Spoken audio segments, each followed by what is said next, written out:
Cristianos valientes, hacemos nuestro canto con viva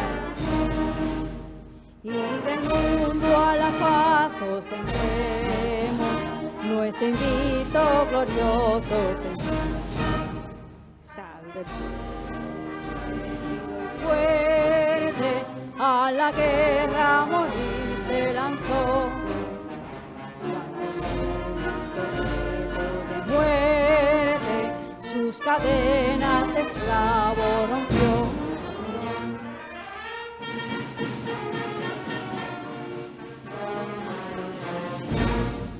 Ningún pueblo se libre merece, si es esclavo, indolente y servil, si en su pecho la llama no crece, que templó en heroísmo. Más distinta y brava, siempre arriba la frente alzará. Que si se esclava, otras tantas en libres habrá.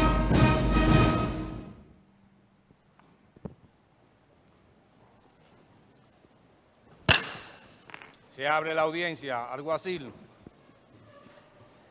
Por auto dictado por el magistrado juez presidente de la Suprema Corte de Justicia, doctor Jorge Subero Isa, se ha fijado la audiencia solemne del día de hoy para conmemorar el Día del Poder Judicial, según lo dispone la Ley 327 del 98 en su artículo 40, cuyo párrafo dice de la siguiente manera: el día 7 de enero de cada año se conmemorará el Día del Poder Judicial. El magistrado doctor Jorge Subero Isa dará lectura al discurso de orden.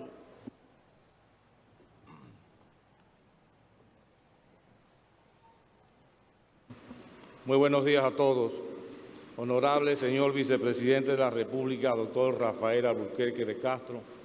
en representación del honorable señor presidente de la República, doctor Leonel Fernández Reina. Honorable nuncio apostólico Joseph Wessolowski y demás miembros y representación diplomática y consulares radicadas en el país.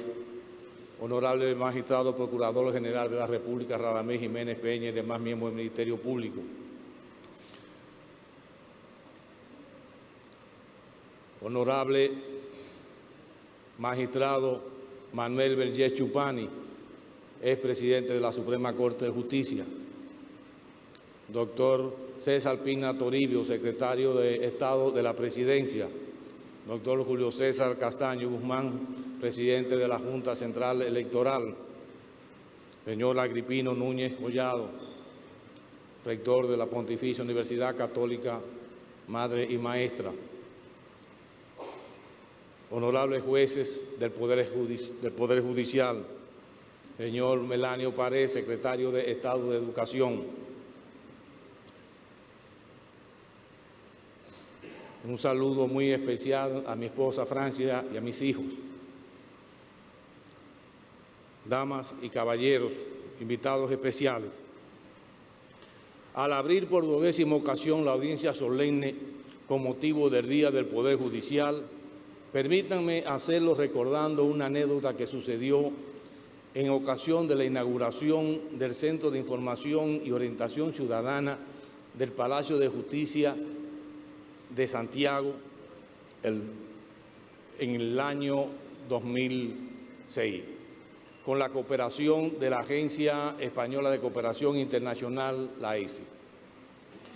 Al recorrer ese edificio, acompañado de la entonces embajadora de España en nuestro país, señora Almudena Mazarraza, mientras caminábamos por la primera planta, se nos acercó una señora eufórica de alegría y enarbolando a viva voz la calidad de la justicia que se impartía en la ciudad de Santiago.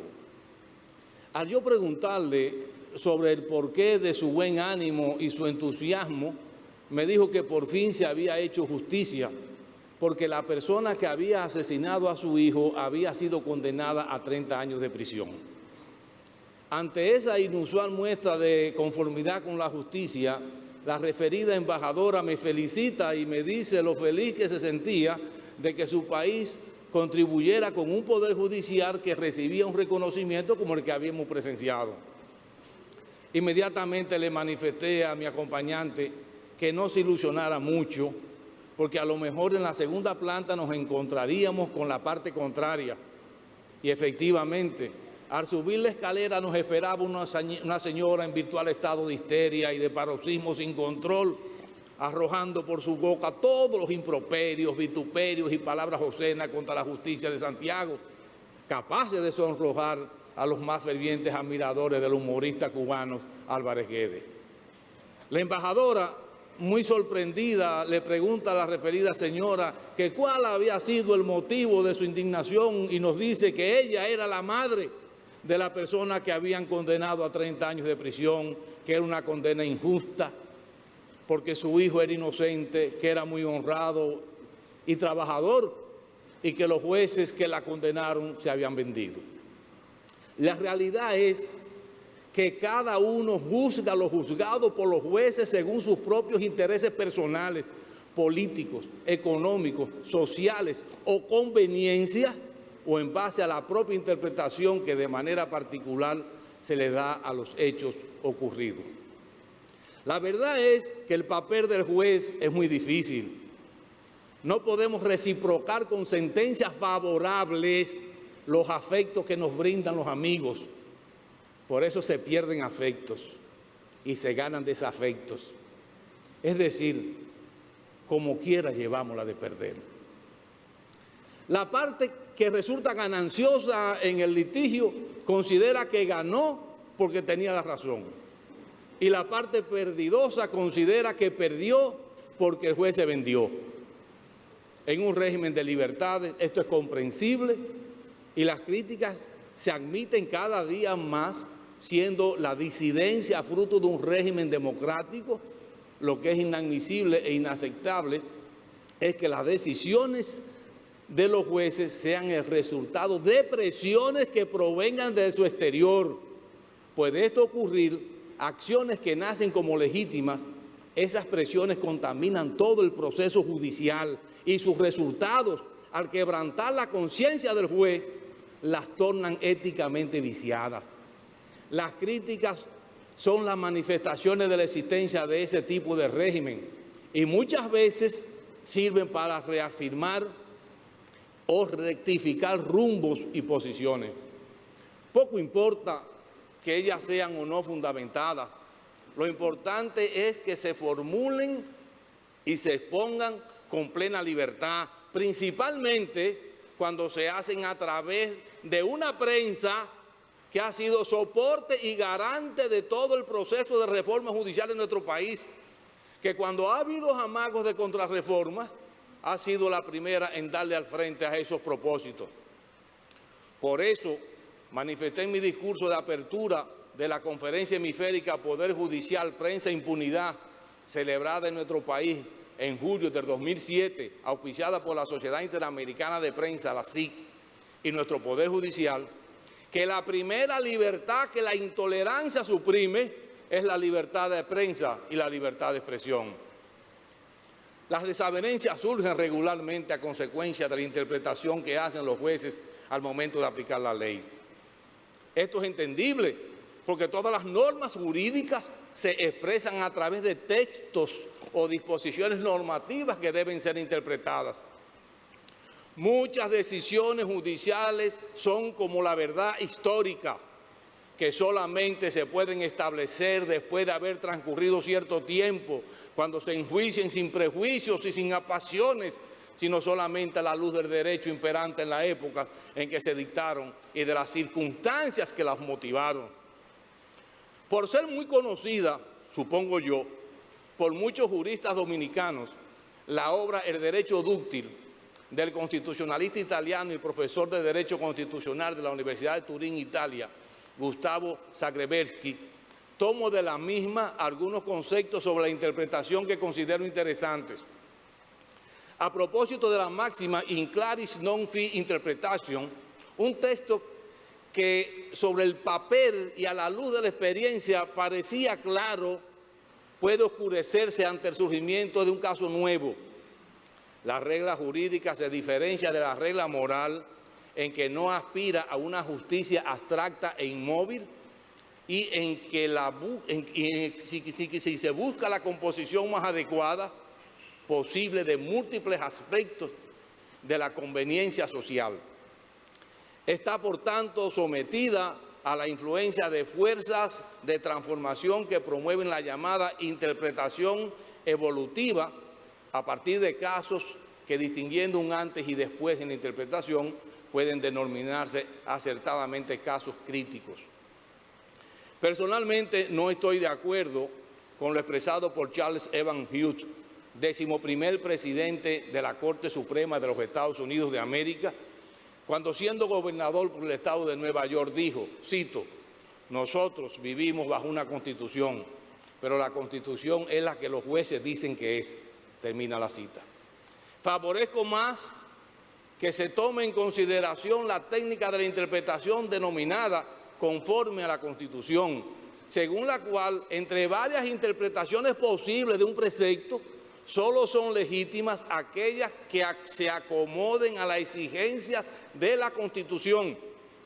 De lo que se trata es de mantener el principio de conservación de las leyes, según el cual, para evitar los vacíos normativos que seguirían a una declaración de inconstitucionalidad, un precepto sometido al escrutinio de un juez solamente debe ser declarado contrario a la Constitución cuando no admita una interpretación conforme a la Constitución, de manera tal que ese texto debe mantenerse en la medida en que sea susceptible de una interpretación constitucionalmente adecuada. Y esta Suprema Corte de Justicia, a propósito de la sentencia del 13 de agosto del 2008, que declaró la constitucionalidad de la ley sobre pasivo laboral, reconoció la exigencia del principio indubio pro legislatore, es decir, que en nuestro sistema constitucional prima el criterio de que una ley es constitucional hasta tanto el órgano encargado del control de la constitucionalidad pronuncie que la misma es contraria a la Constitución de la República. Como lo afirma Mariana Gascón Avellán en su artículo Particulares de la Interpretación de la Constitución, la interpretación conforme a la Constitución es usada por el juez constitucional,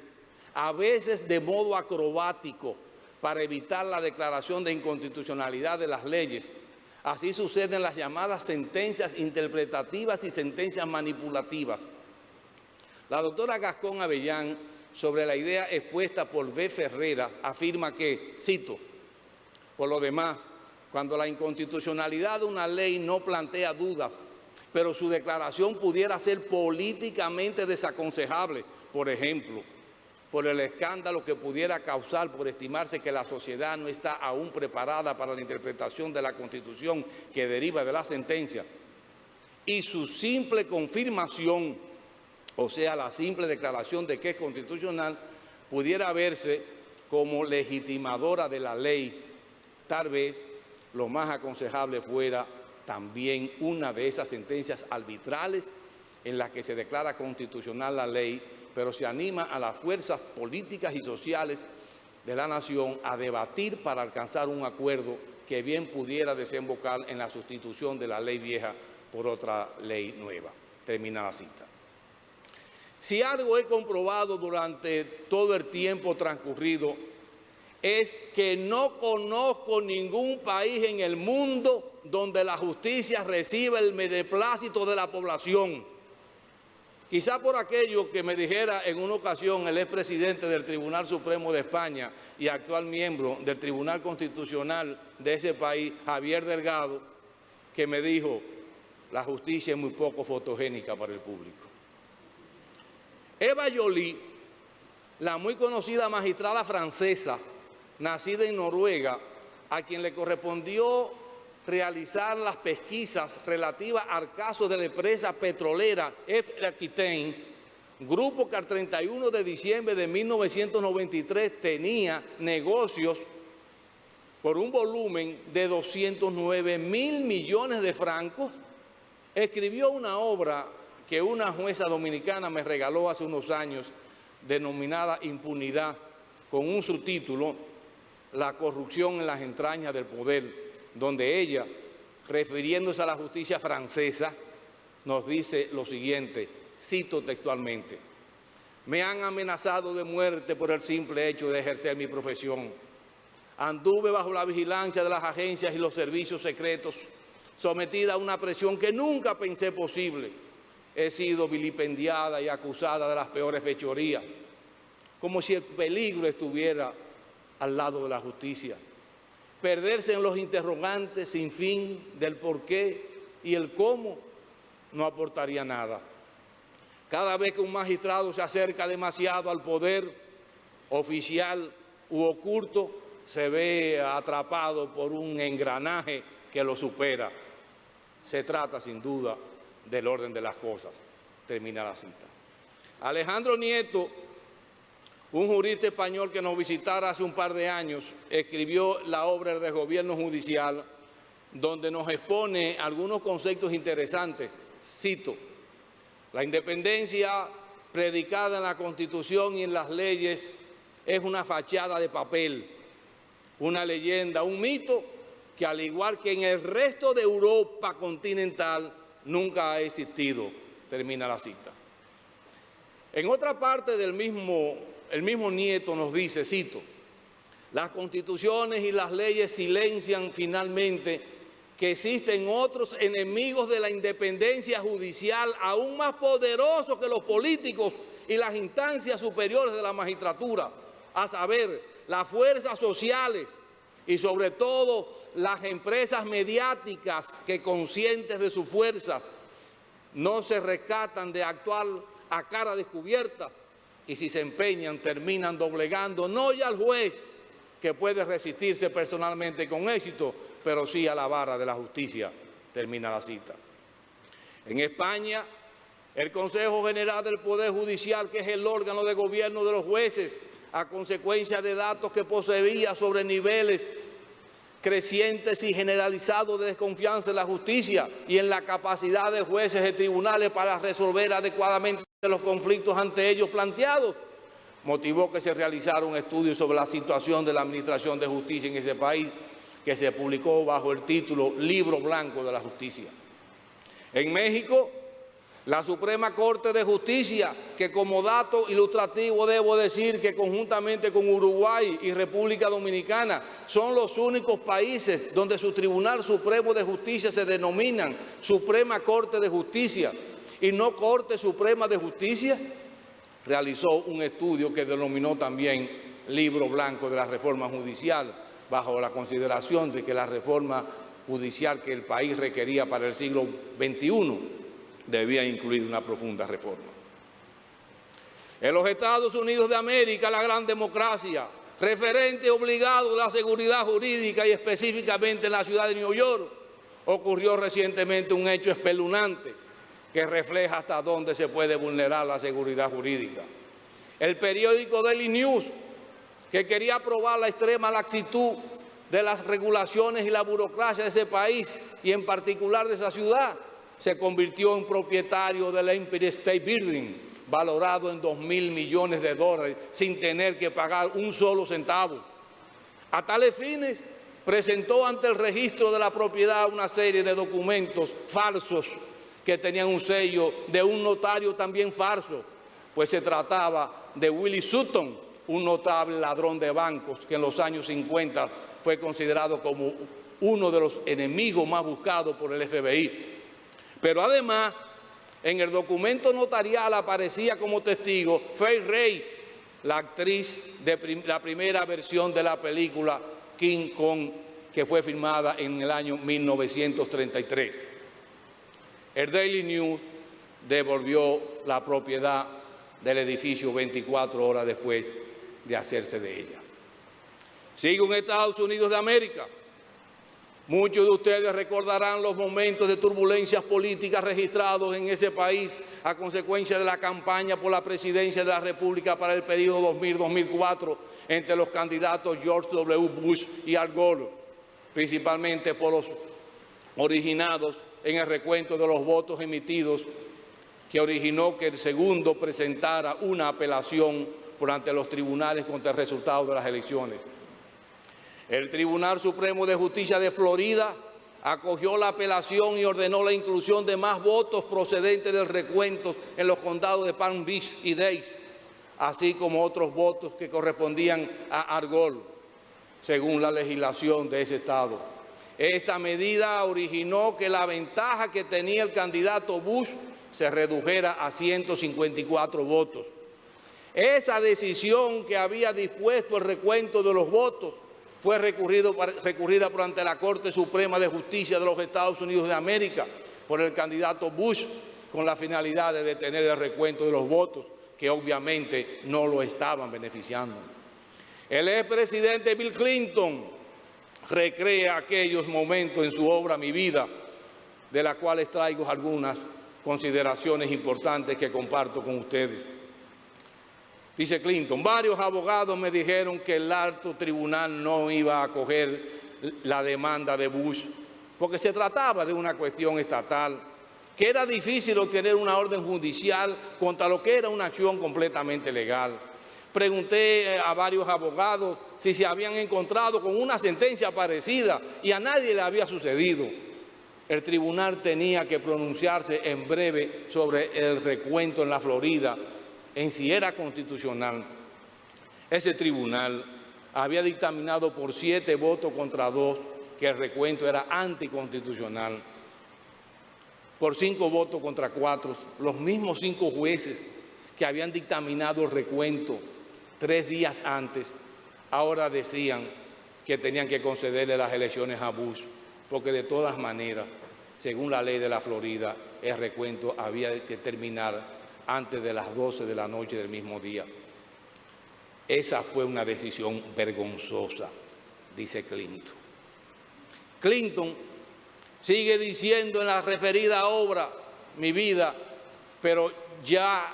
lo cito textualmente, y dice: Bush contra Gore pasará a la historia como una de las peores decisiones judiciales que el Tribunal Supremo ha tomado jamás, junto con el caso Dred Scott, que decía que un esclavo que huía para ser libre aún era un objeto que debía ser devuelto a su propietario, o como Plessy contra Ferguson, que defendía la legalidad de la segregación racial, e igual de pésima que los casos de la década de los 30, de los 20 y de los 30, que invalidaban la protección legal de los trabajadores,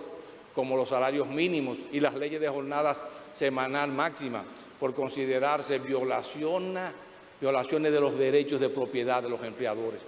Y pareja al caso Korematsu, en el cual la Corte Suprema aprobó el intercambio sistemático de los Estados Unidos de origen japonés en campamentos de detención después de Pearl Harbor. Habíamos vivido y rechazado las premisas de todas esas decisiones reaccionarias anteriores. Yo sabía que Estados Unidos también superaría ese día oscuro en el que 5 jueces republicanos robaron a miles de sus conciudadanos su derecho al voto solo porque podían hacerlo. Termina la cita. Sin embargo, agrego yo, esa calificada sentencia vergonzosa parece que no surtió efectos negativos para el presidente Bush, pues 4 años más tarde recibió de manera convincente el favor del electorado norteamericano al imponerse al candidato demócrata John Forbes Kerry, logrando su reelección para otro periodo gubernamental en la presidencia de los Estados Unidos de América. Eso podría ser una muestra de que las decisiones adoptadas por los órganos jurisdiccionales del Estado tienen poca incidencia sobre los electores al momento de estos ejercer el voto. La administración de justicia no es un concurso de popularidad ni de simpatía. Por eso las pasarelas por donde se pasea la justicia su toga, sin importar que sea en Francia, España, México o Estados Unidos de América, no tienen el favor del público. Nadie discute que la independencia judicial es uno de los valores en que se fundamenta la democracia. Por esa razón, reafirmo lo que manifesté el 30 de noviembre de 2004 y cito: si en el pasado la independencia de la justicia era importante, ahora es crucial, debido a la creciente importancia de la administración de justicia en la sociedad moderna. Esto se debe en parte a que la sociedad se ha vuelto litigiosa y dependiente del ordenamiento jurídico, pero aún más por el hecho de que los tribunales están conociendo con mayor frecuencia problemas sociales que impactan en el contexto de la sociedad en la medida en que inciden sus valores fundamentales. Termino la cita. Una verdad de templo es que en ningún sitio del mundo existe independencia judicial si no es como un compromiso asumido por las fuerzas políticas que en un momento determinado inciden en la toma de decisiones en un país dado. Muchas veces esa independencia se concibe tan solo en relación al Poder Ejecutivo, pero eso significa más. Significa separación también de las fuerzas políticas, económicas, sociales, culturales y religiosas, y sobre todas las cosas, de los grupos de presión. No es ético abogar por la independencia judicial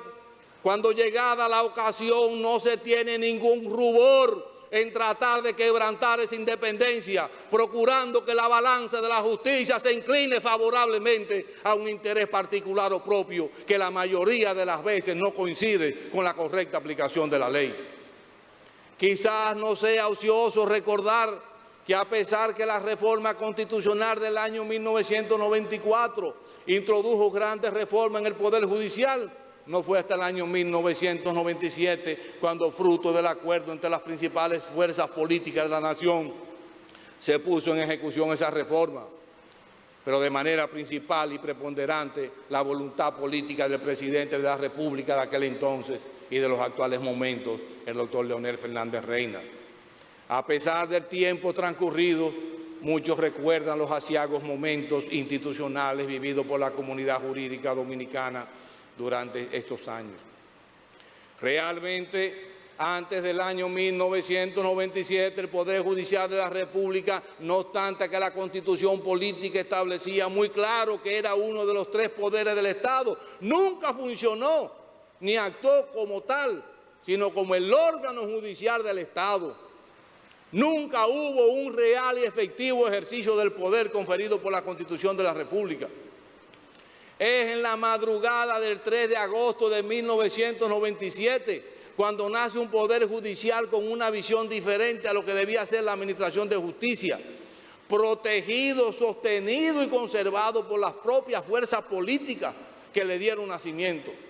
reconocido como el órgano público que mayor desarrollo y fortalecimiento ha alcanzado en los últimos tiempos en nuestro país. Han transcurrido más de 2 años contribuyendo a la consolidación del proceso democrático y a la seguridad jurídica del país. Hemos puesto en práctica un sistema de pesos y contrapesos propio de un verdadero Estado de Derecho, propiciando un clima de seguridad jurídica que ha permitido en ese tiempo que la inversión extranjera directa en la República Dominicana haya alcanzado la cifra de 12.266.9 millones de dólares. Ustedes saben como yo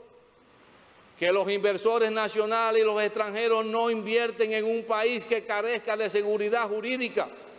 Y si bien es cierto que nosotros no somos los únicos responsables de esa seguridad, sí tenemos una parte importante en ella. Como una contribución del Poder Judicial a la seguridad jurídica derivada de las operaciones inmobiliarias,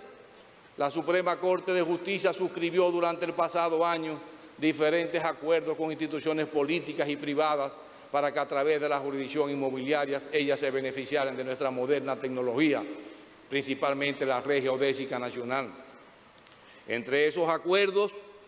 Tenemos que mencionar los suscritos con el Grupo Vicini, con el Central Romana Corporation, con Costa Azul, con la Asociación Dominicana de Empresas Turísticas Inmobiliarias, ADETI,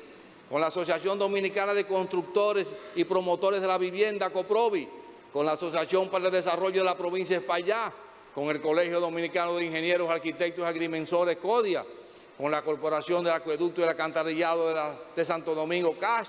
y otros. A propósito de operaciones inmobiliarias, es importante destacar que la jurisdicción inmobiliaria ha contribuido con el fisco durante el pasado año, con ingresos por concepto de transferencias relativas a esas operaciones por un valor proyectado al 31 de diciembre de 2008 de aproximadamente 3.610.8 millones de pesos, convirtiéndose en una de las dependencias públicas de mayor contribución tributaria. La Escuela Nacional de la Judicatura se ha convertido en un verdadero espacio de libertad, donde los jueces exponen los criterios jurídicos y de otra naturaleza que muchas veces no pueden exponer en sus sentencias, donde todo el proceso de capacitación continua se realiza a través de un campus virtual, recurriendo al Internet como un medio alterno para la capacitación, prescindiendo del método presencial, con lo cual se abaratan considerablemente los costos de la capacitación, donde cada juez posee una laptop, fruto de un convenio de financiamiento con el Banco de Reservas de la República Dominicana. Como Poder Judicial estamos comprometidos con garantizar los niveles de calidad y confianza de los servicios de la justicia frente a los usuarios, con procesos y procedimientos transparentes, combatiendo conductas indebidas y malas prácticas, pero sobre todas las cosas, protegiendo y fomentando la integridad personal e institucional. Estamos construyendo un verdadero sistema de consecuencias. Hemos defendido con gallardía y honor el espacio institucional y físico del Poder Judicial Dominicano. Quiérase o no, hemos transformado el aparato judicial en una maquinaria moderna, dotándola de una independencia orgánica y funcional sin precedentes en nuestro país. Dejamos atrás la estructura arcaica, obsoleta e inoperante con la cual laboraba el Poder Judicial. Todo esto gracias al concurso de la cooperación internacional, al empuje de la sociedad civil y sobre todas las cosas al nivel de compromiso y responsabilidad asumidos por todos los miembros de este Poder Judicial. Con esa firmeza hemos podido realizar una gran parte de transformaciones necesarias para satisfacer las necesidades de los servicios judiciales de los ciudadanos, como lo que podría considerarse un orgullo nacional, y lo repito, lo que podría considerarse como un orgullo nacional. El Poder Judicial de la República Dominicana ocupó el primer lugar entre los países de las Américas con mayor resultado de acceso a la información judicial por Internet durante el año 2008, según destaca el Índice de Accesibilidad a la Información Judicial en Internet, publicada por el Centro de Estudio de Justicia de las Américas, el CEJA. El CEJA, organismo de la Organización de Estados Americanos, OEA, especializado en el apoyo y evaluación de los procesos de reforma judicial en América, realizó un estudio sobre poderes judiciales y ministerios públicos de los 35 países miembros, en el que se destaca el promedio de información global disponible a través de Internet en las naciones evaluadas.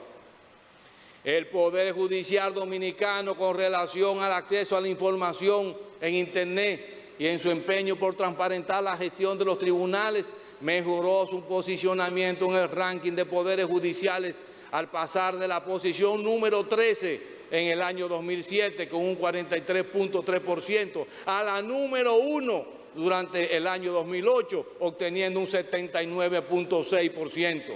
República Dominicana figura por encima de Costa Rica, Brasil, Chile, Canadá, Panamá, Argentina, Estados Unidos, Venezuela y Perú. Hemos implementado una exitosa carrera judicial con sus consecuencias necesarias, como el establecimiento de un sistema de carrera judicial que ha permitido que más de 572 jueces se encuentren en la actualidad en carrera, que ha hecho posible un escalafón judicial que elimina la discrecionalidad en las promociones y ascensos de los jueces, así como la implementación de la carrera administrativa judicial, que ha logrado una evaluación del desempeño de sus jueces, funcionarios y empleados, garantizándole al usuario un servicio de calidad, que contempla un sistema disciplinario que ha sido aplicado sin contemplaciones al momento de retenerse faltas, que ha servido de marco legal para la instauración en nuestro país de la escuela judicial de mayor prestigio y referente obligado en toda Iberoamérica, pero que además ha permitido a nuestros técnicos ser facilitadores en otros países en las áreas de evaluación de desempeño y en la carrera judicial.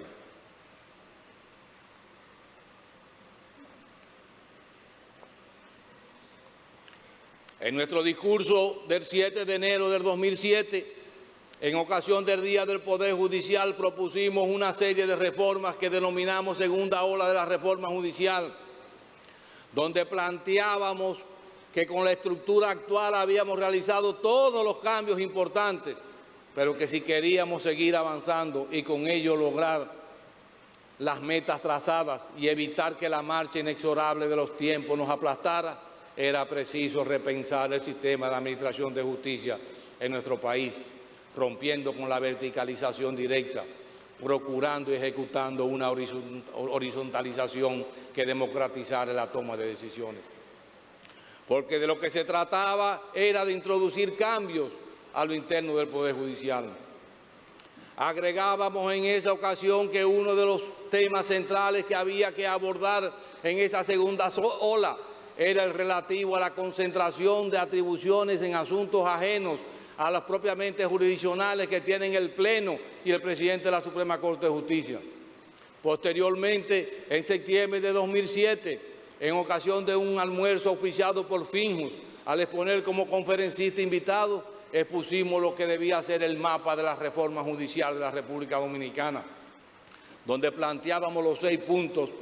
que considerábamos principales para ese movimiento de la segunda ola, los cuales hoy recordamos de la manera siguiente: ampliación de las atribuciones del Consejo Nacional de la Magistratura,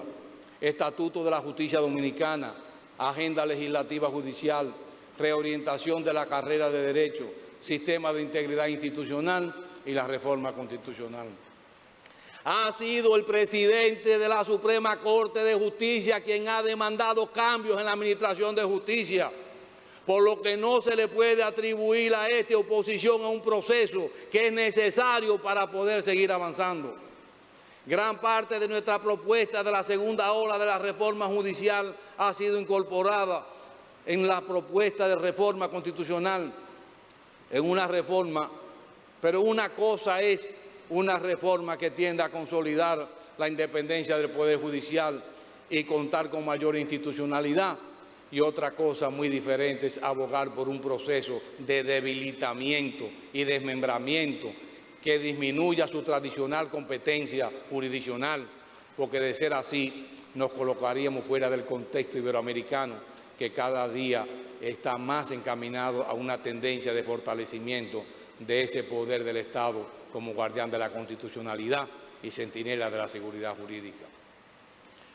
Lo que jamás pensamos era que esa segunda ola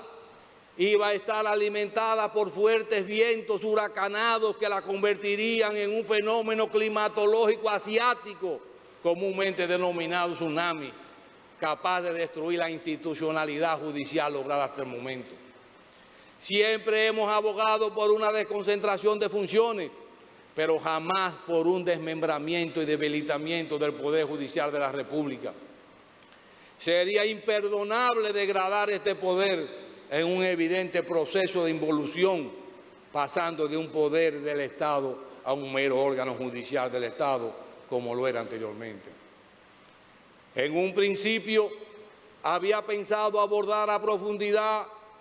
en esta ocasión el tema relativo al proyecto de reforma constitucional presentado por el presidente de la República a la Asamblea Revisora en cuanto a lo que se refiere al Poder Judicial. Pero he considerado prudente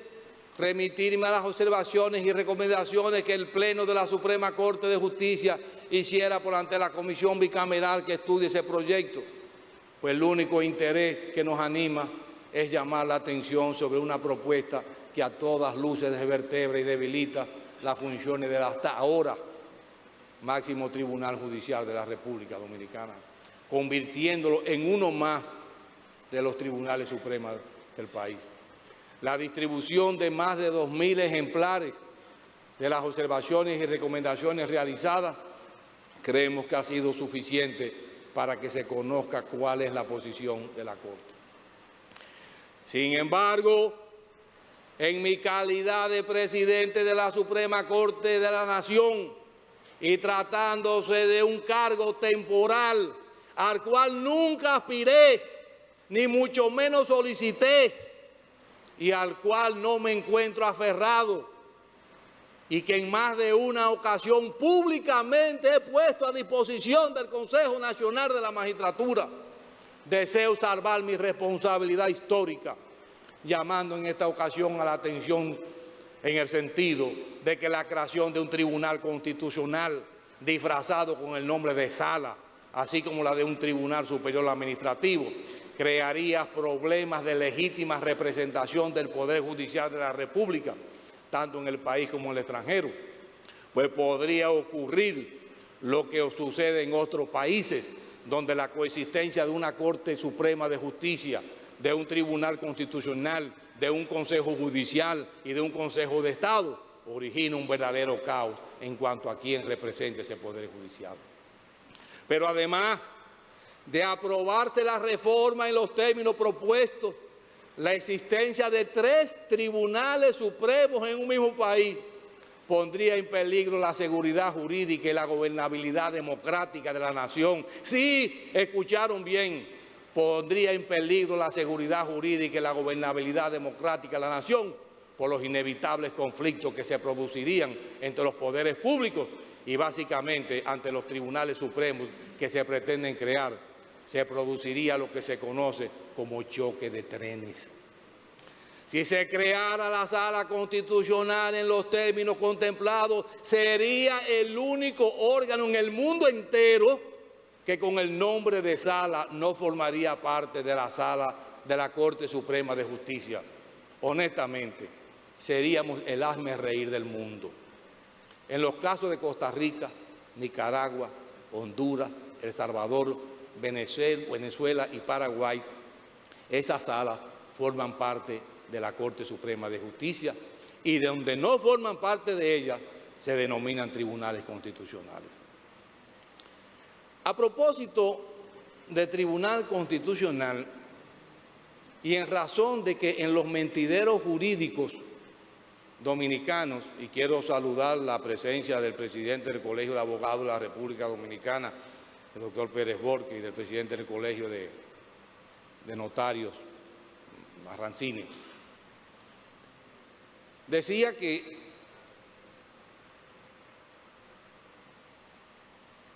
a propósito de la sala del Tribunal Constitucional y como los mentideros jurídicos dominicanos, se dice que ese proyecto de reforma constitucional sometido a la Asamblea Revisora por el presidente de la República tiene un fuerte olor a queso manchego y a jamón ibérico. Me parece oportuno reseñar la opinión que sobre este tribunal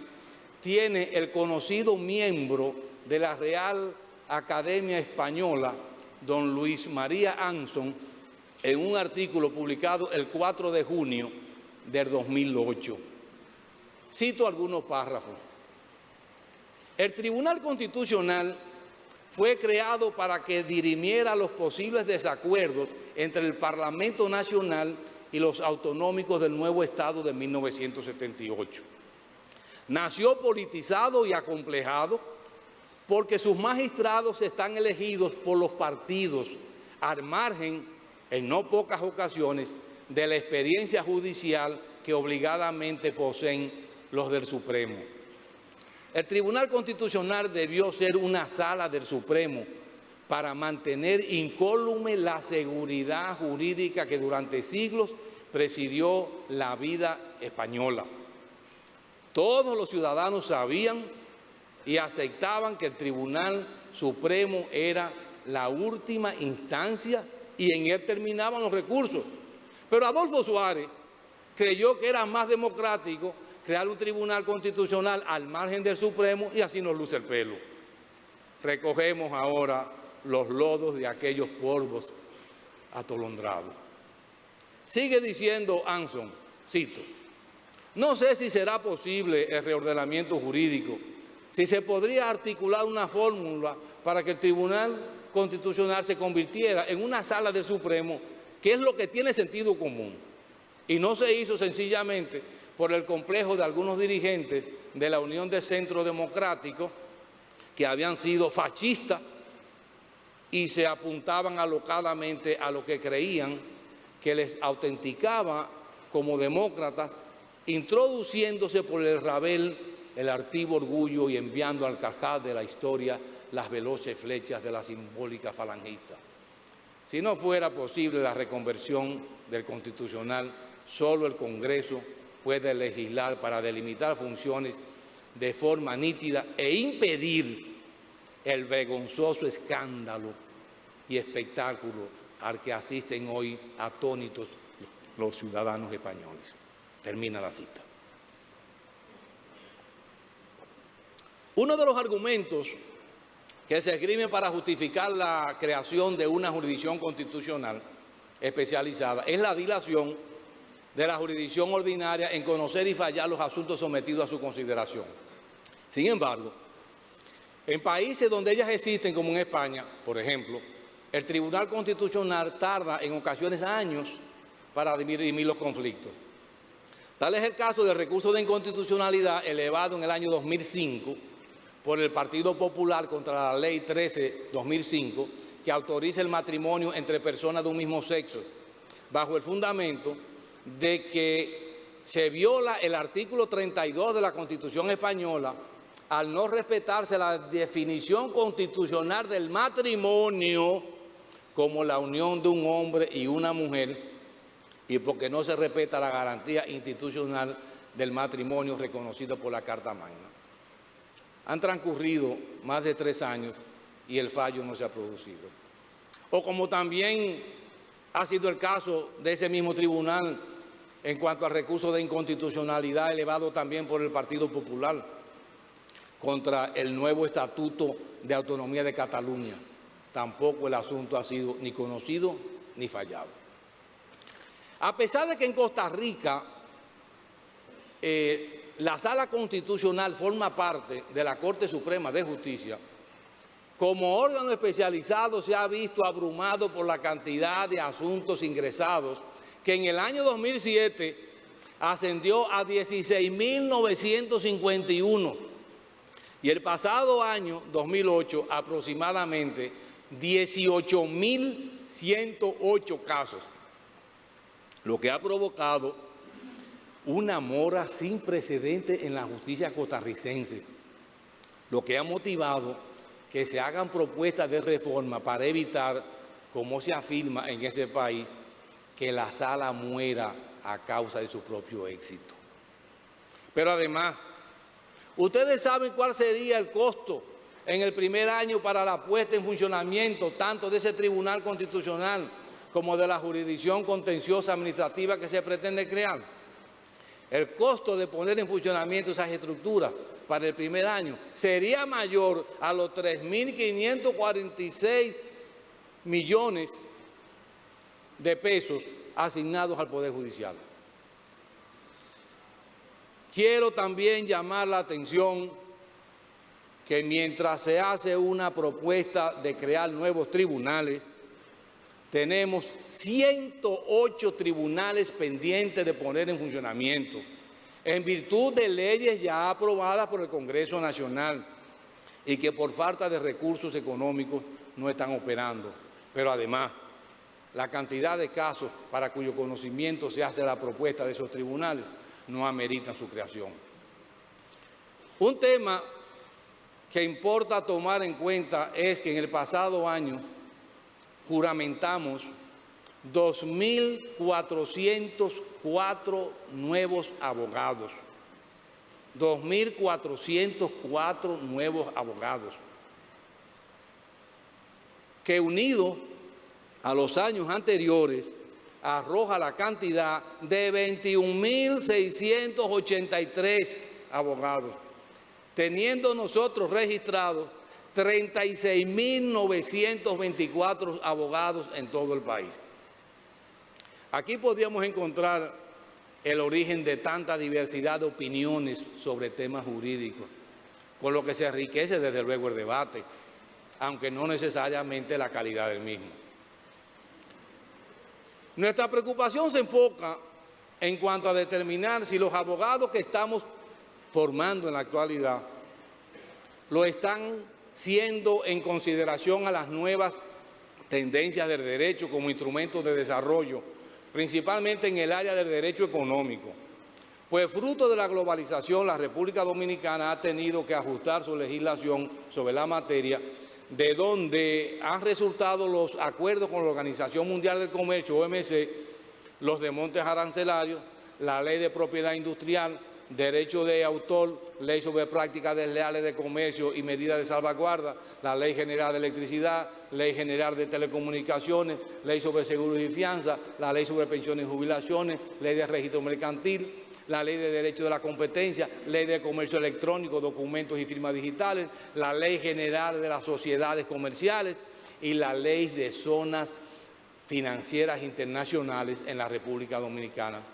entre otras disposiciones legales, constituyendo todo esto un nuevo orden económico en la República Dominicana. Pasando ahora al aspecto jurisdiccional, es importante presentar una pequeña muestra de la labor realizada por la Suprema Corte de Justicia y sus órganos, resaltando que esas decisiones, así como otras, se encuentran contenidas en el informe anual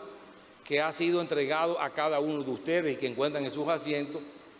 y también en la obra Principales Sentencias de la Suprema Corte de Justicia, año 2008, que hoy ponemos en circulación. El Pleno de la Suprema Corte de Justicia en materia constitucional dijo que los días feriados consagrados en el artículo 98 de la Constitución Dominicana, como son los días 27 de febrero y 16 de agosto, aniversario de la independencia y la restauración de la República, son de fiesta nacional y no pueden ser condicionados a ninguna circunstancia. Dijimos que la obligación contraída por el Estado Dominicano mediante el concordato en cuanto a la enseñanza de la religión y moral católica en las escuelas públicas y privadas dominicanas no prohíbe que se imparte enseñanza en esos planteles de otras religiones. En materia disciplinaria dijimos que el juez, aun cuando fuera del ámbito de la actividad jurisdiccional, debe contribuir a una fundada confianza de los ciudadanos en la judicatura, que según el Código Modelo Iberoamericano de Ética Judicial, el juez íntegro no debe comportarse de una manera que un observador razonable considere gravemente atentatoria contra los valores y sentimientos predominantes en la sociedad en que presta función. Las cámaras reunidas dijo que la muerte de un paciente debido a una reacción alérgica imprevisible no constituye un hecho que pueda comprometer la responsabilidad civil del médico. La primera Cámara dijo que es inconstitucional el artículo 3 del Decreto 4807 de 1959 sobre terminación del contrato de alquiler, pues el derecho de propiedad tiene categoría constitucional. La misma Cámara dijo que la procedencia del amparo está condicionada a que el acto u omisión impugnado en forma actual o inminente lesione, restrinja, altere o amenace el derecho o la garantía constitucional con arbitrariedad o ilegalidad manifiesta. La restitución de un funcionario público destituido no puede ser objeto de un recurso de amparo. También dijo que si los concubinos alegan la existencia entre ellos de una sociedad de hecho, es preciso que prueben la existencia de las mismas con los elementos y condiciones de hechos acreditados por la jurisprudencia. Dijo también que el cheque cuyo pago ha sido rehusado con provisión de fondos no presume la existencia de un daño moral, pues ese daño siempre tiene que ser probado. En materia de incendio dijo que el contrato de seguro es un contrato de indemnización y que la suma asegurada no puede servir nunca como parámetro para la fijación del valor reparable. Por su parte, la segunda Cámara o la Penal dijo que en virtud del artículo 418 del Código Procesal Penal, la apelación se formaliza con la presentación de un escrito motivado en la Secretaría del juez o tribunal que dictó la sentencia. Al mismo tiempo, estableció bajo cuáles condiciones se puede presentar ese recurso contra la Oficina Judicial de Servicios de Atención Permanente. También dijo en un caso de especie, para determinar la competencia, un procesado que cometió el hecho siendo un menor de edad fue condenado como mayor de edad, invocada su minoría 12 años después de ocurrido el hecho. También dijo esa Cámara, como requisito para la procedencia del recurso de oposición previsto por el artículo 407 del Código Procesal Penal, que ese recurso procede contra las decisiones que resuelven un trámite o incidente del procedimiento. La tercera Cámara, por su parte, dijo en asuntos de tierra que en materia de filiación y con respecto a la prueba de parentesco, se estableció que la filiación se prueba con respecto al padre por el reconocimiento voluntario de éste o por decisión judicial. Cuando la filiación no constituye el objeto de un debate judicial, la prueba de parentesco es libre. Dijo también que el registrador de título está obligado a examinar la regularidad de los documentos sometidos y a determinar si se han cumplido los requisitos legales exigidos.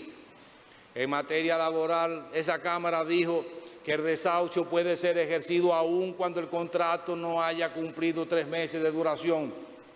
En la misma materia dijo que la indexación de la moneda no se aplica cuando se impone unas 30 en aplicación del artículo 86 del Código de Trabajo, que se aplica para las condenaciones establecidas de acuerdo al artículo 537 del Código de Trabajo. En materia contencioso administrativo y contencioso tributario, la tercera Cámara dijo que la interposición del amparo constituye una acción autónoma por ejercicio y su ejercicio es independiente de cualquier otro recurso, que la fiscalización sobre fiscalización atenta contra la seguridad jurídica del contribuyente. El presidente de la Suprema Corte de Justicia dictó autos que los más significativos fueron el que dijo, interpretando el artículo 269 del Código Procesal Penal, que toda decisión del Ministerio Público dictada al efecto de una querella y que perjudique a cualquiera de las partes puede ser objetada y que asimismo ninguna persona puede ser privada de defender un derecho vulnerado. También dijo que no puede considerarse penalmente responsable a quien se negara a ejecutar una sentencia recurrida en casación cuando es solicitada su suspensión y encontrándose dicha solicitud pendiente de decisión.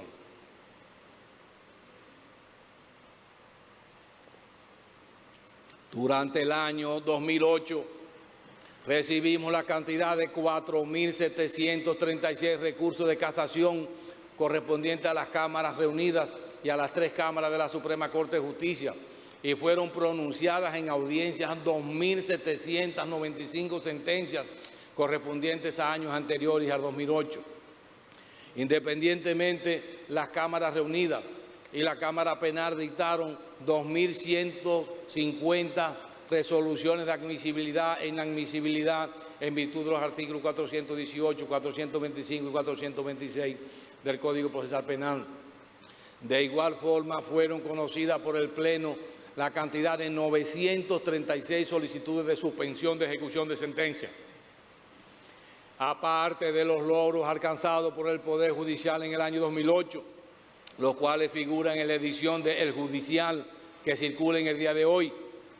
es importante destacar lo siguiente. 1. El gran compromiso del Poder Judicial dominicano con la sociedad se puso de manifiesto en el hecho de que durante el periodo enero-septiembre de 2008 recibió 321.906 casos, resolviendo 274.029, lo que representa una tasa de resolución de un 85% en dicho periodo. Luego de haber mantenido congelada durante más de 10 años la matrícula de notarios públicos a nivel nacional, procedimos después de un riguroso proceso y concurso de oposición y selección a designar los primeros 3 notarios en base a un plan piloto que comenzó a desarrollarse en el municipio de Santo Domingo Norte, Villamella, y que en la actualidad se está replicando en toda la provincia de Santo Domingo con proyección a nivel nacional. la celebración de los 100 años del recurso de casación en la República Dominicana, que abarcó todo un mes de paneles de académicos, juristas y jueces nacionales e internacionales, entre los que cabe destacar a Anabel León, juez de la Corte Suprema de Justicia de Costa Rica, Luis Aquiles Mejía, es magistrado del Tribunal Supremo de Justicia de Venezuela, Jorge Eduardo Tenorio, es presidente de la Corte Suprema de Justicia de El Salvador, Jaime Arrubla Paucar, juez de la Corte Suprema de Justicia de Colombia, Juan Asciol Ríos, juez del Tribunal Supremo de España, Jean-Pierre Dentilá y Jean-Pierre Lancel, jueces presidentes de cámaras honorarios ante la Corte de Casación de Francia. La celebración del encuentro ruso-centroamericano con la participación del presidente de la Corte Suprema de la Federación Rusa, Bachelar Lebedev, con quien suscribimos un acuerdo de cooperación y fruto del cual se estará firmando en este mismo mes otro acuerdo entre la Escuela Nacional de la Judicatura y la Escuela Judicial de Rusia. La firma de un convenio con el Departamento de Justicia, Empleo y Seguridad Social del Gobierno vasco. La rendición de cuentas presentadas por ante el Congreso Nacional en febrero de 2008, la cual ha sido instaurada ya como una política institucional y que de una forma la ciudadanía tenga conocimiento de cómo se ejecutan los dineros asignados al Poder Judicial. La aprobación del reglamento que organiza el sistema de escalafón judicial y el sistema de provisión de cargos judiciales, así como el reglamento de carrera administrativa judicial. Se fallaron definitivamente gran parte de los procesos judiciales que habían ocupado por años la atención de la opinión pública. No por sencillo podemos dejar de destacar que durante el mes de febrero del pasado año, en todos los recintos judiciales del país, todos los días laborables, los jueces, funcionarios y empleados del Poder Judicial interpretaron el himno nacional como una forma de rendir tributo a los fundadores de nuestra patria, lo cual replicaremos este año. Siendo una realidad en la República Dominicana la presencia del narcotráfico y el consumo de drogas, el Poder Judicial ha desempeñado su papel de la única manera que puede hacerlo, que es juzgando a los imputados en base a las pruebas regularmente sometidas por las autoridades competentes. Es así como un estudio realizado por la Dirección de Políticas Públicas del Poder Judicial durante los años 2006 y 2007, en las jurisdicciones penales de primer y segundo grado, entraron un total de 9.462 casos de droga, de los cuales fueron fallados 5.842 casos. Este mismo estudio reflejó que durante la fase de juicios fueron condenadas 1.328 personas y descargadas 856. Para el presente año, y no obstante las limitaciones económicas del Poder Judicial, pondremos en funcionamiento el Tribunal de Tierra de jurisdicción original y el registro de títulos de la provincia de Bauruco, en Neiva, así como el Juzgado de Paz de Río Limpio, provincia de Elías Piña, viejos anhelos y necesidades de esas comunidades como una forma de contribuir al acceso a la justicia. Ya en la parte final quiero anunciar que en esta misma fecha estamos poniendo en circulación las siguientes obras. Las principales sentencias de la Suprema Corte de Justicia, año 2008, resoluciones de interés general, año 2008, a modo de informe anual 2008, el judicial y el calendario de presidentes de la Corte de Casación. Señores y señoras, quiero terminar estas palabras como empecé, con una anécdota. Poco tiempo después de la sentencia dictada por la Corte Suprema de Justicia de los Estados Unidos de América, que le acreditaba las elecciones presidenciales a George Bush, y obviamente ya siendo vicepresidente y es candidato a la presidencia de los Estados Unidos, nos visitó Al Gore, y en una conferencia que pronunciara la Universidad Iberoamericana, UNIBE, dirigiéndose a mí, quien ya ostentaba la condición de presidente de la Suprema Corte de Justicia, me preguntó que si aquí en la República Dominicana pasaba lo mismo que en los Estados Unidos, que si ganaba siempre el que tenía la razón y el candidato que más votos hubiera obtenido en las elecciones. En ese momento, lógicamente, no le respondí. Pero luego, en una parte, le dije: mi estimado vicepresidente, a propósito de su pregunta, aquí, al igual que allá, no siempre triunfa quien tiene la razón, ni el candidato que haya obtenido la mayoría de los votos en unas elecciones. No siempre, mi querido presidente, no siempre ha sido así. Al Gore sonrió y me tendió la mano. Muchas gracias a todos ustedes.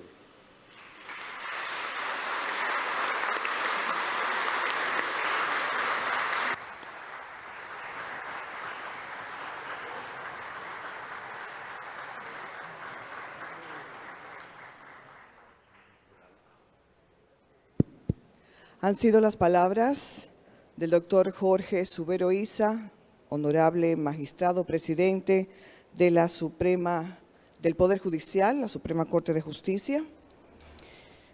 lo que abre un espacio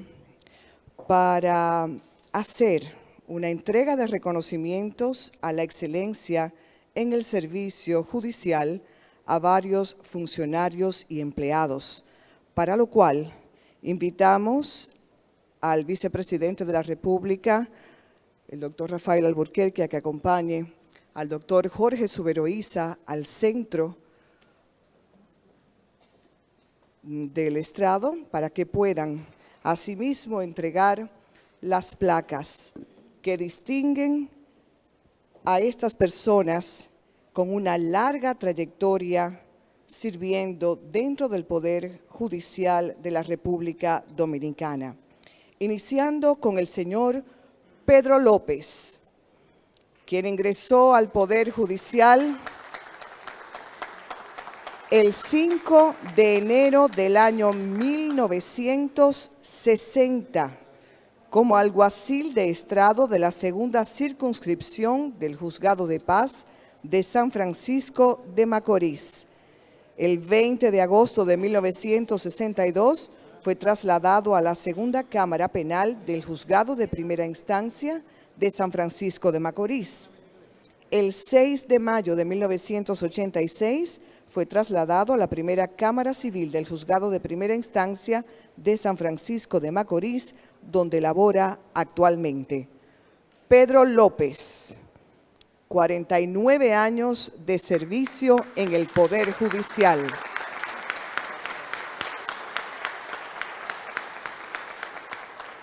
Asimismo, se reconoce hoy a la señora Celeste Padilla Nolasco, quien ingresó al Poder Judicial el 5 de marzo de 1964 como oficinista mecanógrafa 2 del Tribunal de Tierras de Barahona. En el mes de mayo de 1999 fue ascendida como secretaria del Tribunal de Tierras, jurisdicción original de Barahona. Ha realizado cursos técnicos como son manejador de Internet y Office, elaboración de documentos técnicos, protocolo y desarrollo humano, supervisión efectiva y técnicas de expresión oral. Celeste Padilla Nolasco, 45 años de servicio. Se reconoce hoy al señor Adrián G. Ortiz Honrado, quien ingresó al Poder Judicial el 10 de junio del año 1964 como conserje mensajero del Juzgado de Paz de San Francisco de Macorís. El 9 de mayo de 1969 fue ascendido como oficinista mecanógrafo de la primera Cámara Penal del Juzgado de Primera Instancia de San Francisco de Macorís. Actualmente desempeña el cargo de secretario de la Cámara Penal de la Corte de Apelación de San Francisco de Macorís, función que realiza desde el 18 de mayo de 1982. Adrián Ortiz Honrado. Se reconoce a la señora Milady Altagracia Mojica de Arache, quien es agrimensora, egresada de la Universidad INSE. Ingresó al Poder Judicial en fecha 8 de agosto de 1964 como auxiliar archivista de la Dirección General de Mensuras Catastrales. Ha desempeñado diferentes funciones como son ayudante técnica, oficinista, revisora y técnico 1. Actualmente se desempeña como asistente administrativa del Juzgado de Paz para Asuntos Municipales de Manganagua, función que realiza desde el 16 de junio del año 2001. Se extiende este reconocimiento colectivo a estos servidores del Poder Judicial, agradeciendo al honorable vicepresidente de la República, Rafael Alburquerque, haber acompañado al honorable magistrado juez, presidente de la Suprema Corte de Justicia, Jorge Subero Isa, en la entrega de estos reconocimientos a la excelencia en el servicio judicial, con lo cual se concluye el desarrollo del programa. Pasamos al alguacil para el cierre de rigor y concluiremos de nuevo con las notas del himno nacional a cargo de la Marina de Guerra. Se cierra la audiencia. De pie.